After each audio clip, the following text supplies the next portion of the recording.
Hello, and thank you for joining us from wherever you are in the world. I hope that you and your loved ones are healthy and safe. Now, we're going to talk today on LinkedIn Live by Hayes about going for a job interview.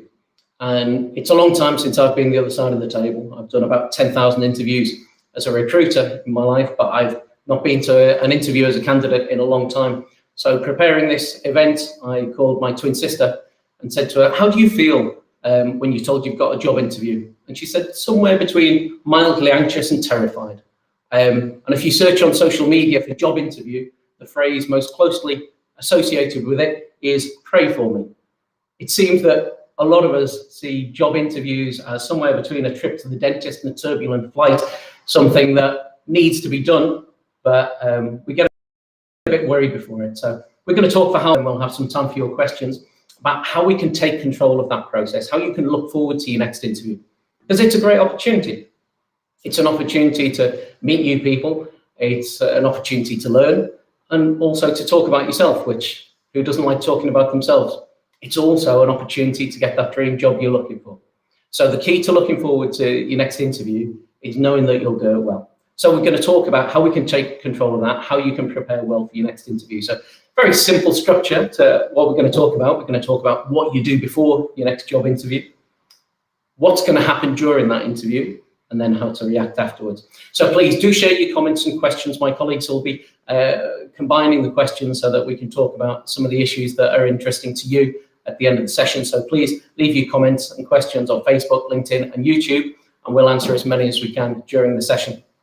These slides will then be available on SlideShare afterwards. So who am I? I am Managing Director of Hayes in Spain. That's not a Spanish accent you hear. I'm originally from Liverpool in the UK, the city, not the club. I've been at Hayes since 1996, working in 3 different countries. I'm also former president of the British Chamber of Commerce in Spain and vice chair of the British Chambers of Commerce. I have, as I said, done about 10,000 recruitment interviews over the course of my career. And Hayes, during the last 6 months, has found jobs for 200,000 people across the globe. So trust me, you're in safe hands.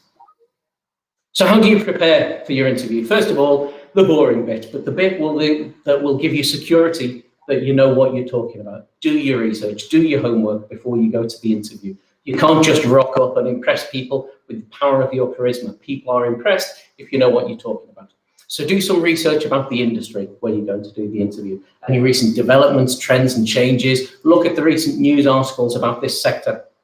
That'll give you something much more interesting and relevant to talk about. So check the search engines, any news stories and the company websites about trends affecting that industry. The company, obviously, you need to know the company where you're going for an interview. I can't tell you how many times I've interviewed people for jobs in Hayes and they can't pronounce the word Hayes. You need to understand a bit about the company. Look at the annual reports, the marketing materials, the review sites. Understand where you're applying for a job. Not just to do well in the interview, but because then you'll need to make a decision about whether you want to work there, hopefully.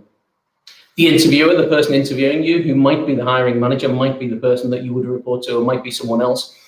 Try and find out a bit about their role, their experience. Have a look on LinkedIn and their profile, and speaking appearances on YouTube. Again, anything you can do that will mean that you don't have surprises during the interview will make you feel more confident.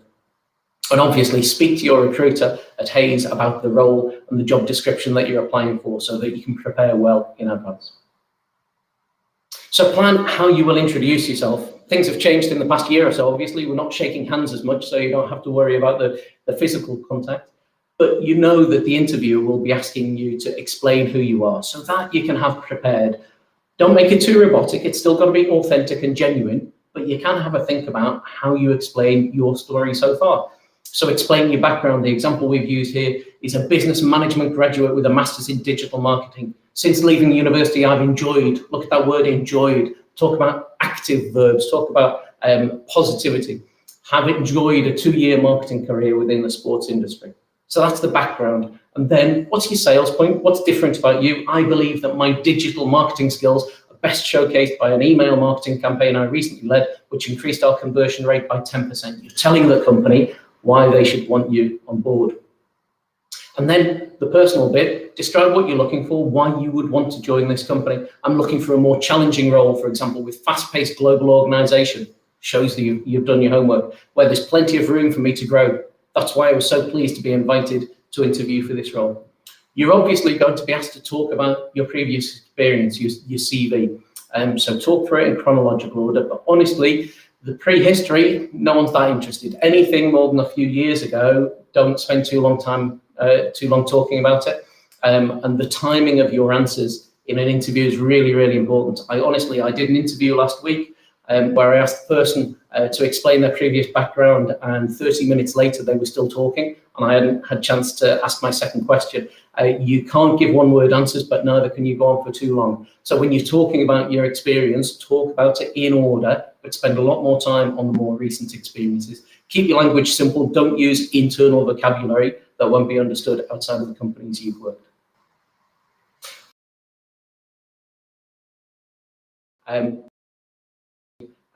This is a way of answering situational and behavioural questions. Okay, so a lot of interviews nowadays are competence-based interviewing. So interviewers will ask you, tell me about a time when you supported a colleague who was struggling, for instance. Give me an example of a time when you used a problem-solving attitude, showing your experience in certain ways.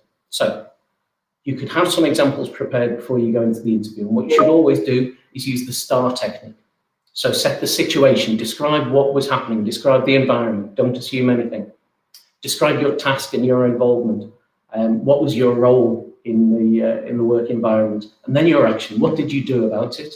And then demonstrate the results. So situation, task, action, results. That's the way to answer competence-based or situational interviewing questions.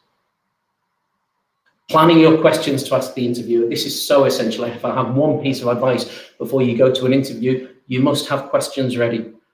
All companies are looking for proactive, engaged people to join their organization. And if I'm in an interview and I say, what questions do you have for me? And they say, nothing really. Or if they say, what's the salary? Or when's the next interview? I'm not really that interested.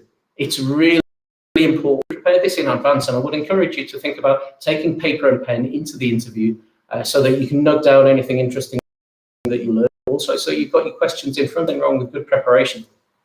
So the kind of questions you should have prepared. The role, is there scope for career progression? What does a typical day look like? Talk about the job, visualizing yourself in it and thinking about how you can do it well. The team where you'd be working, how does the team fit into the overall structure of the company? What constitutes success? Again, show your team spirit, that you wouldn't be a lone wolf working in the department, that you're thinking in a corporate way. The hiring manager. So people like speaking about them. If you say to the person doing the interview, can you tell me about yourself? What's your background? From your perspective, what's it like to work here? It makes a much more engaging conversation rather than just question and answer, which can get a bit boring. Learning and development is another area that you'll want to understand. How often would your performance be reviewed? How can you grow with training? And the organization as a whole, what are the main challenges and opportunities? And how does the organization live its purpose? Most companies have values, culture, purpose nowadays. You really want to show that you reflect that, and the best way to do that is by asking about it. And then, yeah, at the end, asking what are the next steps, and talking about how to align this recruitment process with others you might be involved in is absolutely fine. So we're almost interview ready. A few final steps. Now, here we need to talk about the logistics. These are really important to give a good impression. People often ask me whether it's true that people get hired or not during the first 10 seconds when they meet someone. Well, they never get hired, but you could get discarded. If you're arriving flustered and late, if you're not well presented, if you're not organized, if you don't look motivated, psychologically, the interviewer will be discounting you as soon as they've met you. You need to stay in the game. So yeah, please make sure you pay a lot of attention to the details. What time and where the interview will take place, how long it will last, what will the format be? Is it a panel? Is it an assessment center, or is it a straight interview? What's the dress code? Now, that you need to adapt to the environment. You shouldn't necessarily be as formal as possible, but if you've got a doubt about it, I'd go more formal than informal. And also the job description, really understand from your recruiter what job it is you're going for. As much information as possible is useful. It's really important to underline these areas are just as important for virtual interviews as when you're going to a company in person. So during the interview, you need to make that best first impression that you can. So before you get there, make sure you refresh your mind of the job description, your CV, any keynotes, any answers on the STAR technique that you want to give. It's really important that you have a good mentality, but also anyone around the company offices gives a good report on what they've seen from you. Wait professionally if you're in the office reception area, or if it's an online interview, make sure you're not leaving it to the last minute to check your technology and that you're logged into the right link. Make sure you arrive on time. It's really, really important. If it's impossible to get there on time, then please let your recruiter or the company know. Otherwise, it really does create a bad first impression. And then think about the things that motivationally for you will help you feel more confident and comfortable. Is it putting certain music on or listening to a Hayes podcast with advice on the way to the interview? Is it making sure you've got a bottle of water with you or some breath mints? Just make sure that mentally you're in the right place to tell your story. Rapport is really important. Interviewers will want to spend more time with people that they could imagine working with, that they want to know more about. So genuinely smile. Smile because it helps people engage with you and it helps you feel more confident. You need to remember the interviewer's name and use it when you're attentive in the conversation. Non-verbal communication is really important. Control your hands so you're not fidgeting too much. But please do make eye contact. Sit up and make sure that you're expressing your enthusiasm with every part of your body. Don't interrupt the interviewer, obviously, and we've talked about the timing of answers being really important. Interesting idea is starting your answers with positive affirmation. So whether it's that's a great question, or I've got a fantastic example of that, make sure there's positivity in all the language you choose. But please, don't be robotic about it. It's got to be interesting. You've got to be authentic and show who you really are. Asking follow-up questions is useful because that is then a more engaging conversation. It's more bilateral. And then relax and be the real you. My twin sister, who I mentioned, I called her when I was preparing for this, reminded me of advice I'd given her a few years ago, which was simply breathe, smile, and tell your story.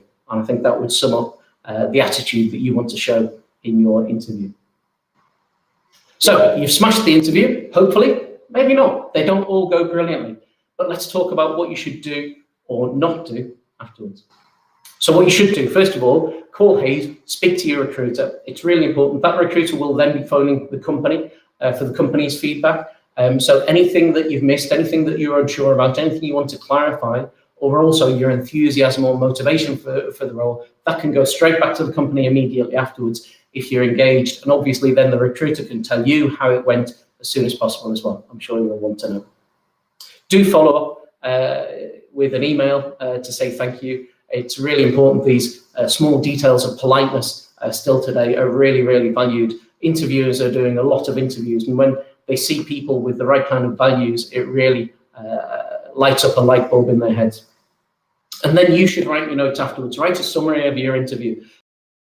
You'll want to know afterwards what questions you felt comfortable with, when you really shone, who you spoke to, that you'll want to come back to when you're deciding if you accept an offer from this company, but also will help for future interviews as well. It's a process. You can't expect to do your first interview in years and it go brilliantly. So try things out and learn from your experiences. What you shouldn't do, be a drama king or queen after an interview. I think there's so much adrenaline pumping through our bodies when we're doing these interviews. It's natural to come out and say, that was fantastic or that was awful. And really have an exaggerated feeling about how it went. I think it's important to let those feelings sit and then analyze actually point by point what you feel went well and what's improvable. Don't lose track of who you've interviewed with. It's important to be organized. If you're going back for a second or third interview at this company, then there's lots of opportunities to speak to other stakeholders. So make sure that you're organized in your job search. And that job search should continue, even if you come out of the interview saying, I smashed it, that was fantastic, they're sure to hire me. Well, a lot of things happen in recruitment processes and company plans change, and maybe your perception wasn't as positive as the other side. So please do keep on searching until you find the right opportunity for you and you've got that dream job. How do you make that decision after that interview? Well, Yeah, first of all, gut feel is really important. Do you feel excited about it? Does it inspire you? Did you come out singing and dancing, walking along the street after the interview? I think then you need to be a bit more practical and think, is this company right for you? Now, there's logistical aspects in that. How long will it take me to travel there? Can I work from home? I think the effects of work on your life are really, really important to consider. But so is thinking of that new manager, the people you met. Do you feel you click with them? Do you respect them? Can you learn from them? How would you manage upwards if you reported to these people? The people you meet and the people you spend so many hours a day with are really, really important. And then I would sit down and balance those pros and cons. Yes, it's always good to get advice, but you're the person who knows yourself and knows your professional motivation. So I wouldn't involve too many people in that decision making. Be brave and make sure that you're not being too conformist, that you're doing the best you can in your world of work. So they're my main pointers that I wanted to start off with in terms of advice for how you make sure that your next job interview is a positive experience that you look forward to. You come out feeling proud of yourself and that you're giving yourself every opportunity to keep improving your work life. Now, I'm going to ask my colleagues at Hayes who've been monitoring the chat to group together some questions that we can have a chat through now, please.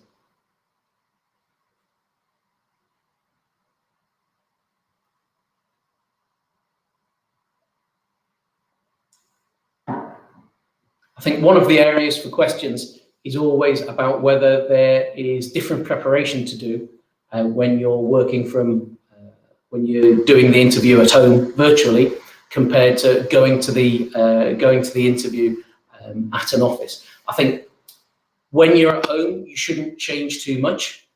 You should do the same preparation. You should get there early. You should make sure the technology is working. You should dress in the same way. Wear trousers, please wear trousers, even if the camera is only on your top half.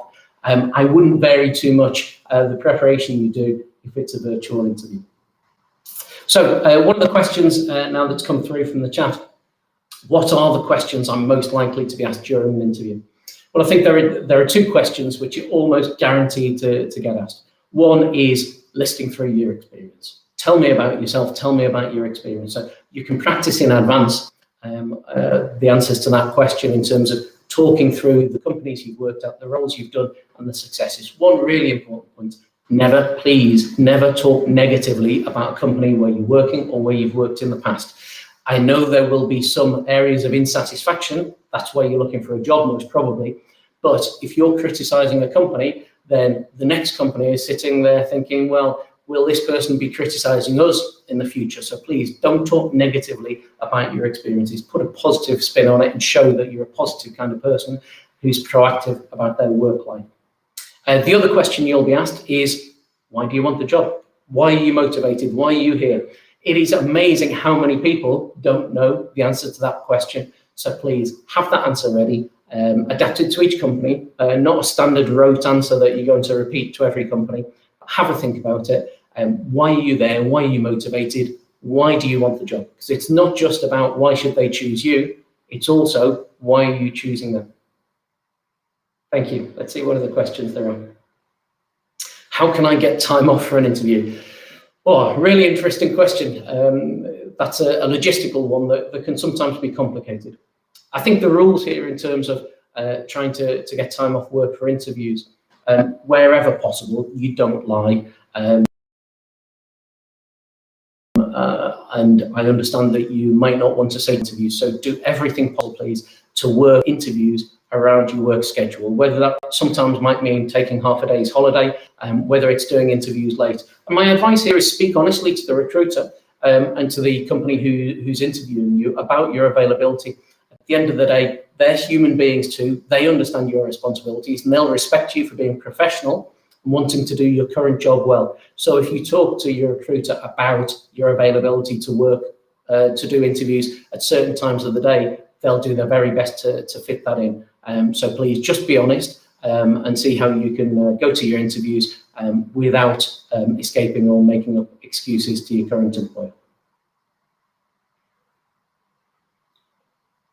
What should I do differently if I'm preparing for a remote interview rather than an in-person interview? I think we've talked about that. What we should do is pretty much everything the same. Obviously, it's a bit easier, but you need to work a bit harder to create that engagement. The screens take away a lot of the non-verbal communication. So I would say that the other area that you might want to think about doing a virtual interview is being slightly melodramatic and ensuring that your enthusiasm is turned up to 11, because otherwise it's very difficult to see that on a screen. So make sure you have your notes, your water, your mints, etc. Make sure that the technology is working and that you're there on time, but still smile and be friendly and charismatic. We have another question coming through. How can I calm my nerves before an interview? This is great. I think this is really important, to have the right kind of mindset to see an interview positively. It is an opportunity, as we said, to learn and to speak to new people. And it's the step to getting that new opportunity that will make your life and your family's life happier. So I think seeing it positively is important.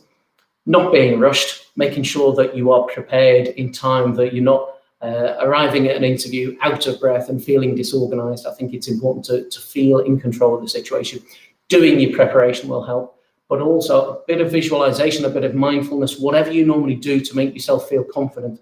And remember that you've been called to this interview. The company want to hear from you. There's no trick questions here. The company wants to find a great employee. So if you believe that's you, then just breathe, smile, and tell your story. The only thing I would say is, please, no alcohol. If you're nervous before an interview, don't have a shot of whiskey to try and calm your nerves, because that will not go down well.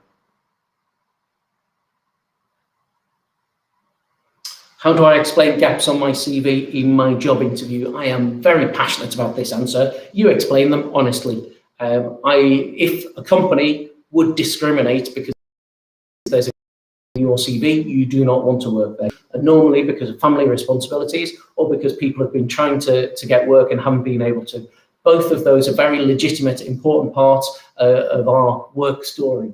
And I would urge you to make sure you talk about them honestly to every interviewer. Don't try and hide anything. There is nothing to hide. If you have a gap on your CV, then make sure that it's there proudly, explaining why, and then the company will make their own judgment. But I would bet, especially if it's a company that you're interested in, then they have no problem with the fact that there are certain gaps on your CV.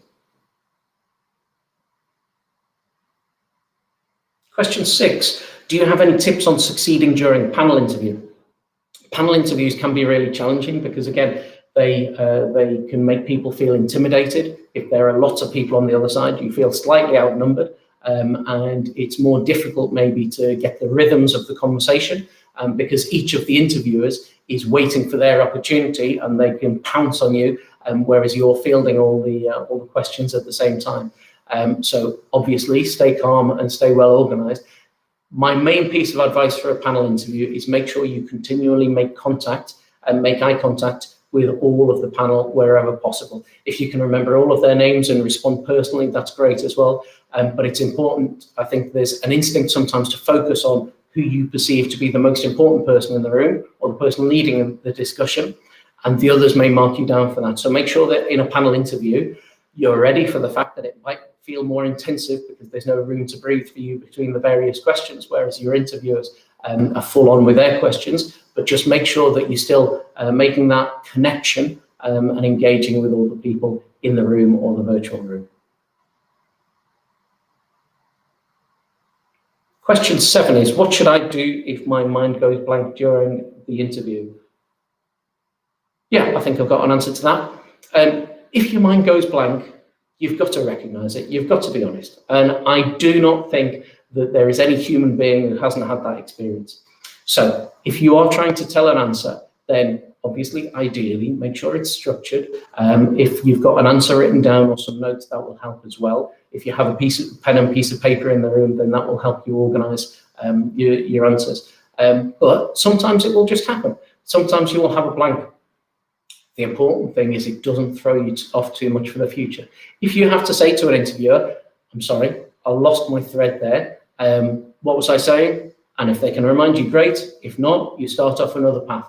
In every important conversation in your life, there's going to be hiccups. There's going to be moments that don't go so well. The important thing is you keep that smile, you keep that confidence, and you don't let that small hiccup change and snowball into a loss of confidence.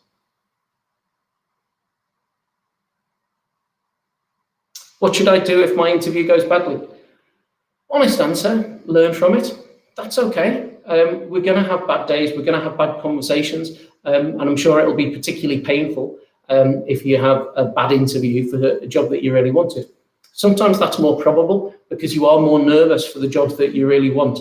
So it might be retrievable. You might still be able to contact the recruiter and say, look, I think I did that really badly. I was nervous and I didn't express myself very well. I'd really like another opportunity to speak to this company if they would consider it. That might work, it might not. But the most important thing is you analyze why you feel it didn't go badly so that you can improve for next time, which is why I'm encouraging you to make sure that after each interview, you take some notes, you have a summary, what went well, what didn't, and have a think through what put you off. Was it something emotional? Was it a particular question? Was it the atmosphere? Was it a lack of preparation on your side? It's fine to have a bad interview, but if you've got 6 bad interviews for the same mistake or the same situation that you haven't learned to overcome, then it starts to become your responsibility. So please just make sure that you're building on your past experiences.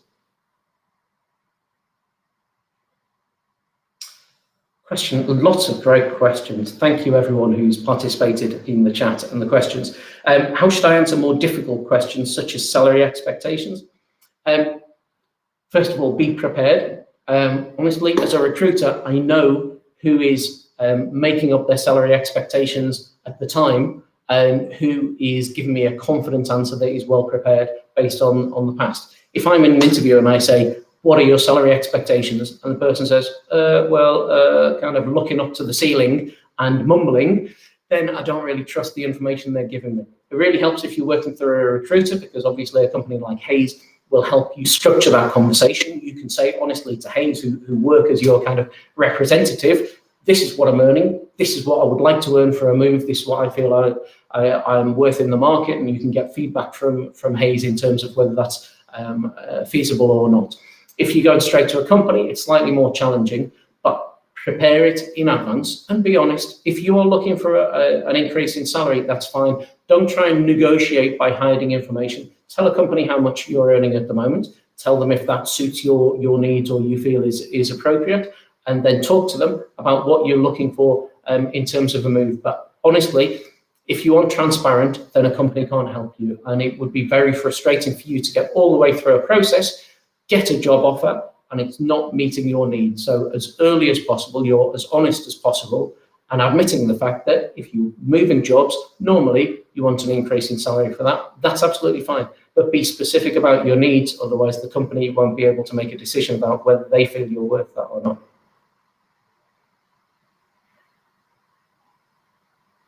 Do I need to follow a dress code for a remote interview? Wear trousers. Yeah, it is still really, really important. And it's true that as a lot of things have moved online over the last year, there is a slightly more relaxed dress code. A lot of the interviews I've done have been with a shirt but open collar. There haven't been many people wearing ties like I am at the moment.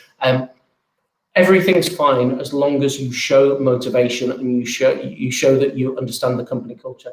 If you're going for an interview with a trendy fashion house, then obviously you will want to wear clothes that are appropriate.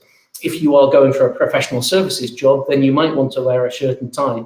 But the most important thing is that you show that you haven't just woken up, you're not in your pajamas, you haven't just come from the gym, you are trying to impress. There is nothing wrong with trying to impress a company. That's what you're there for.